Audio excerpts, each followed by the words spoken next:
ये भैया ओ सरकार, आपके पाप पुण्य में ज्यादा क्या निकले?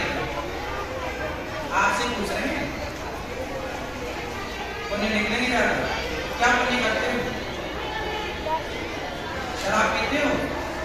शराब पीते हो? अंडा खाते हो? क्या पुण्य करते हो? ठीक, क्यों पीले भैया? आपकी क्या ज्यादा निकलेंगे, पाप की पुण्य? आप पाप भी निकलेंगे, पुण्य दोनों ज्यादा क्या रहेगा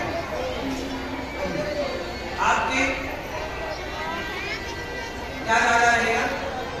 अब सुनो, क्या ज्यादा होगा और क्या कम होगा वो सुनो। जैसे हमारे पाप ज्यादा निकले या पुण्य, तो दोनों को अलग रखा जाएगा, पाप को अलग, पुण्य को अलग।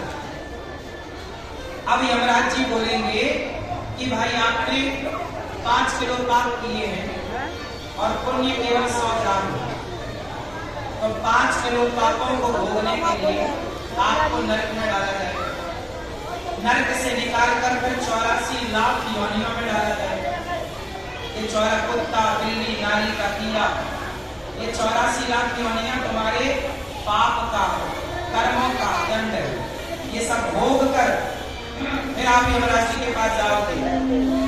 जब आपके सारे पाप खत्म होंगे तब यमराज जी कहेंगे कि भाई पाप खत्म हो गए, अब जो तुम्हारे 100 ग्राम पुण्य है वो पुण्य के बल पर मैं तुम्हें मानव का शरीर देता हूँ। फिर ये मानव का शरीर आपको मिलेगा। पुण्य के बल पर ये मानव का शरीर मिलता है, इसके लिए कि आप अच्छे कर्म करो। पर शरीर पाकर आप फिर वही गलत कर्म करते हो, फिर पाप इकट्ठा कर देते हो। जो पाप आपने किया है उसका भोक्ता कोई और ना होगा। रत्नाकर नाम का एक डाकू था। रत्नाकर नाम का एक डाकू था। वो चोरी करता, डाका डालता, जंगल से गुजरता, जो उसका सोना चांदी लूट लेता। एक दिन नारद जी ने कहा, क्यों तू इतना पाप करता है, तेरे इस पाप का फल कौन भोगेगा? तेरे इस पाप का फल कौन भोगेगा? उसने कहा, मेरी पत्नी को सोना चांदी देता हूँ, बच्चे को देता हूँ, बच्चे भोगेंगे, मैं क्यों?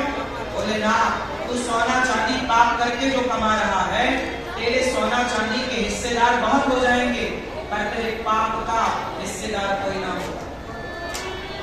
रत्नाकर ने कहा, नहीं नहीं, मेरे पाप का हिस्सेदार होगा, मेरा जो जो बांटता हूँ, जिस जिसको मैं देता हूँ, नहीं, तेरी संपत्ति के वारिस बहुत हो सकते हैं। आपकी संपत्ति के वारिस बहुत हो सकते हैं, पर आपके पापों का वारिस कोई नहीं। आपके पापों को तो आप